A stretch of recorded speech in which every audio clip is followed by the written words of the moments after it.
So welcome guys. चलो आज आम देखा इंडियन इंडिपेंडेंस एक्ट ऑफ 1947 1947 मसीह इंडियन इंडिपेंडेंस एक्ट आसिक कौन सब चेंजेस आसला आमको केमी भाव में पावर सब ग्रांटेड होगला आने किपर भाव में भारत छाड़ी पलि गले से विषय डिस्कस करवा बहुत इंटरेस्टिंग रही अच्छी। चलो तो है कौन ना बैकग्राउंड टे देखीदे। अच्छा बैकग्राउंड रे आम टे बेसी देखा ना हिस्टोरिकल पार्ट टे खाली आइडिया ना आम पॉलिटिकल व्यू देखुचु। तो चलो 20 फेब्रुआरी 1947 मसीह कौन है ना 20 तारीख दिन फेब्रुआरी 20 फेब्रुआरी कौन है ना क्लेमेंट एटली तरफ गोटे से नोटिस देते कहीदेले देख भाई तुम एत सब आम मानने एत सब प्रोटेस्ट चलला तो आम आउ से द्वारा हेबनी आम द्वारा जून 30 1948 जून 30 सुधा आम पलैजु है यहाँ आम लास्ट एटा आम वेडिंग बस्ता धरिकी सीधा पलैजु तापर आउ कौन करूँ पावर देदेबू किसी रेस्पॉन्सिबल हैंडल इंडियन लोक मान पावर्स देकी जीवु एमती नहीं कि एमती खाली जी जहाँ कर पलि जाऊँ सेमती नहीं तो कहीदेले ठीक। तापर कौन है ना 20 फेब्रुआरी पर जस्ट आमर मुस्लिम लीग रे खास करके जिना है तो मुस्लिम लीग रे कौन है से मैंने डिमांड करदेला अरे भाई तुम तो पलि जीव ना से मीटिंग गोटे कले तुम तो पलि जी किसी ना कि गोटे करदे आम तो चलो कले डिमांड कले आमको पार्टीशन दियो पार्ट विभाजन करो आमको पाकिस्तान दियो आमको पाकिस्तान दियो बोले कहले ठीक। तो मैंने बाध्य हो देखा देखा है बोली कहीकि रहीगले तापर कौन है ना नेक्स्ट नेक्स्ट है ना 3 जून रे 20 फेब्रुआरी पर 3 जून रे कौन है 1947 मसीहा चलती है 3 जून रे ब्रिटिश गवर्नमेंट तरफ गोटे नोटिस आसला आउ गोटे नोटिस आजिकल डेट जमी आसे ना नोटिस चलो से वार्ड रे कहूँ तो नोटिस आसला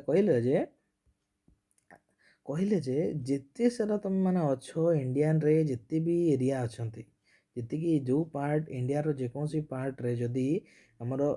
कौन सी कन्स्टिट्यूशन आमर जदि ब्रिटिश इंडिया द्वारा बनाई आमर कन्स्टिट्यूशन असेंबली द्वारा बना जाइए किसी भी जिनस जदि बना जाइए तुमको जदि भल लगुनि तुम चाहूच कि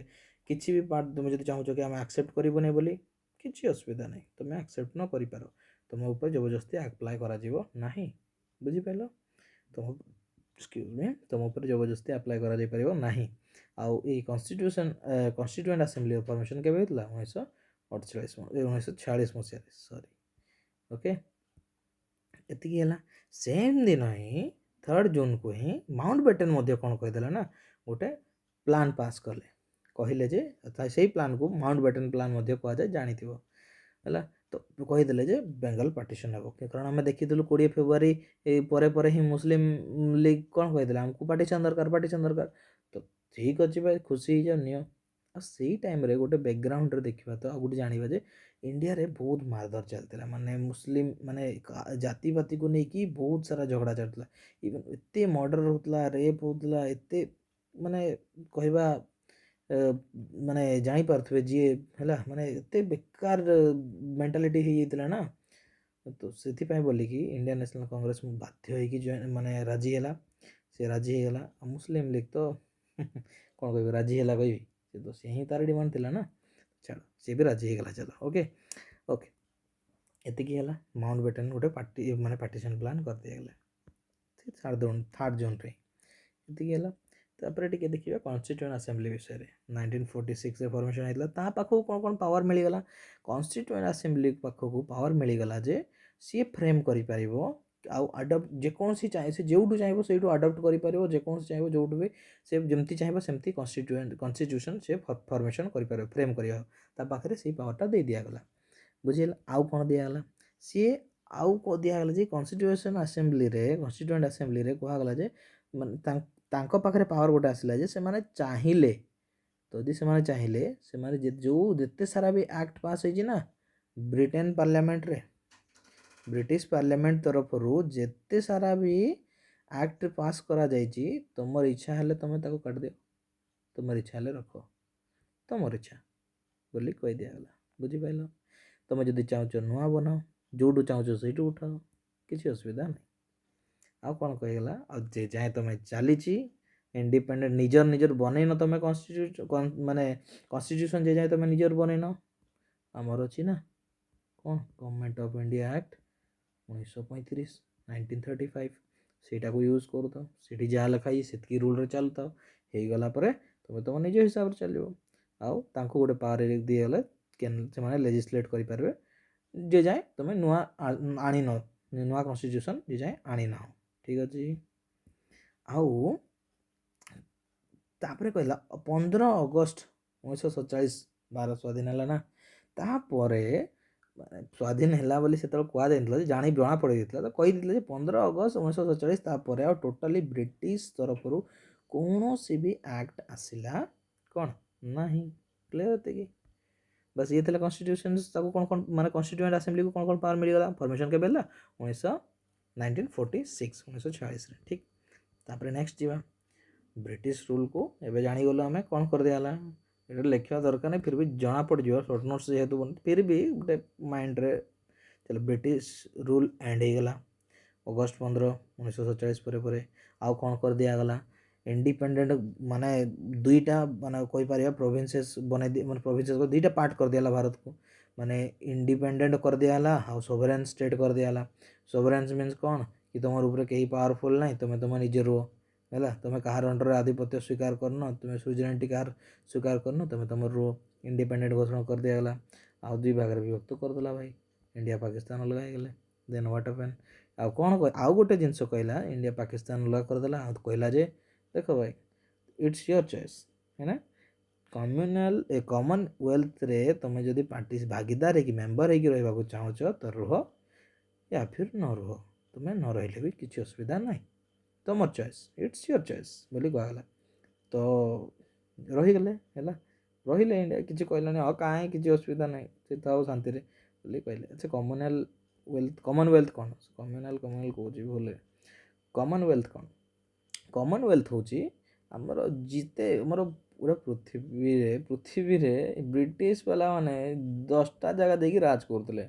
तुम्हें जमती भी नेट देखले बहुत सारा जगह पाइज डायरेक्टली तो बहुत सारा जगह जिते सारा भी जगह को मैंने कौन करते राज कर सारी अत्याचार कर सारी से सब जगह को मैंने कॉमनवेल्थ हिस्सा गोटे गोटे पार्ट गोटे गोटे चलो है चलो आपको बेसी किसी ना पॉलिटिकल व्यू देखिए ना ओके आउ कौन कर दिया आउ है ना ऑफिस जो वाइसरॉय जो पोस्टा थिला एबे टिके जिनसटा बुझ concept viceroy post office sorry post office नहीं वाइसरॉय ऑफिस को बंद कर दिया खत्म वाइसरॉय आउ वाइसरॉय नहीं वाइसरॉय बदल रे कौन कह गवर्नर जनरल तुम मन पका आगुरी कही जो वाइसरॉय जो पते पोस्ट आसला ता सहित आउ गोटे पोस्ट थिला गवर्नर जनरल ऑफ इंडिया हाँ कि नहीं तो यही ताकू ये गोटे पोस्ट थिला से दुईटा पोस्ट को गोटे ही लोक को दि जाता तो ये भाइसरॉय ताकू कह ना तो कौन कह governor general of India clear से तुम मैंने जो देखी नेट्रे जिते भी नोट्स देखु फर्स्ट माने इंडिपेंडेंस है फास्ट गवर्नर जनरल किए है फास्ट इंडियन गवर्नर जनरल किए इंडिपेंडेंस है ये सब दुटा क्वेश्चन अच्छी मुझे बता टे रुह धैर्य तापर है गवर्नर जनरल है बुझीला वाइसरॉय गुरु ऑफिसटा बंद करके गवर्नर जनरल कह दिगला सी है नॉमिनल हेड माने कॉन्स्टिट्यूशनल हेड सी ए संवैधानिक मुख्य बोली धरनी ठीक आउ ये अपॉइंटेड हम किंग द्वारा ब्रिटिश किंग द्वारा क्या द्वारा ब्रिटिश किंग द्वारा ब्रिटिश किंग को किए कह ब्रिटिश को कहे जो मैंने डोमिनियन हो जो कैबिनेट वाला से माने कहे डोमिनियन माने जी जीतब जो टीम वाला से माने कहे आमको अरे ये पचार क्या करार अच्छी मैंने क्या नेक्स्ट गवर्नर जनरल बनवार अच्छे रुआ आम करूँ जी जो टीम वाला जीति थो से टीम रू जड़े बाछिकी गवर्नर जनरल बन दिज्व ठीक अच्छे आफ्टरवर्ड्स कौन है ना एबे अच्छा ये गोटे क्वेश्चंस यही आम माउंट बैटन है आमर इंडिया ये इंडिपेंडेंस हवा परे फर्स्ट गवर्नर जनरल इंडिपेंडेंस है किंतु इंडियन जदि पचारदेला फर्स्ट इंडियन गवर्नर जनरल आउ लास्ट इंडियन गवर्नर जनरल ये फर्स्ट भी आउ लास्ट भी है किए सी राजगोपालाचारी राजा जी जहाँ को ठीक अच्छे ना ओके नेक्स्ट ऑफिस जो थिला सेक्रेटरी ऑफ स्टेट कोठी थिला लंडन रे ऑफिस थिला तार सेक्रेटरी ऑफ स्टेट थिला तार ऑफिस को काट दियाला ताको तार जितकी फंक्शंस गुड़ा को ट्रांसफर कर देकी एबे कहा को दिया गला कॉमनवेल्थ अफेयर्स को दे दिया गला जो कॉमनवेल्थ डिपार्टमेंट को ठीक अच्छे आउ गोटे इंटरिम गवर्नमेंट होता तो जानिच ना इंटरिम गवर्नमेंट देखा जब जान कि इंटरिम से टाइम जस्ट फॉर टेम्परारी तो सेतेबेले इंटरिम गवर्नमेंट कॉमनवेल्थ अफेयर्स वाला पावर कहा पाखे थिला जवाहरलाल नेहरू पाखे हिथिला हैला छाड़ सेटा आपको देखियो ओके आपको चलो लास्ट है जो पारामाउंट थिला ब्रिटिश पारामाउंट माने तार ऊपर माने तार ही सर्व अधिकार थिला जो ता तले ही सब किछि ता ऊपर किछि नहीं जो पारामाउंट थिला ब्रिटिश सेटा को लैप्स कर दे खत्म खत्म कर दिया बुझिला कहा ऊपर थिला जरा प्रिंसली स्टेट्स गुड़ा थिला हाँ कि नहीं प्रिंसली स्टेट्स गुड़ा थिला आउ एमाने ट्राइबल एरियाज मान सहित बहुत सारे ट्रिटीज सब करथिले है ना ट्राइबल एरियाज मान सहित बहुत सारे ट्रिटीज करथिले कहगला जे सब खत्म आउ किछि दरकार नहीं जहाँ थिला थिला सला आउ आमे नहीं तो तुम कर ट्रिटी रहिले कौन फायदा आउ कौन कर दिया आउ गोटे बड़ जिनस चेंजेस कराले जो प्रिंसली स्टेट्स रहिले ना तांकू फ्रीडम दे दिया गला कि से माने चूज करेंगे इट्स देयर चॉइस है ना से माने चूज करेंगे कि से माने फ्रीडम हो जिवे आइदर इंडिया सहित जोड़ी जीवो या फिर पाकिस्तान जोड़ी जीवो पाकिस्तान सहित मिसी जीवो या फिर सेपरेट रहा जब चाहो सेपरेट रहिबो तुम चॉइस बुझीगला ओके तो ये सारा चेंजेस आसला अवश्य किसी ना इंडियन इंडिपेंडेंस एक्ट 1947 अनुसार आई होप बुझा पड़े ये सारा जिनस आशा करुँचे ओके देखा नेक्स्ट वीडियो रे थैंक यू।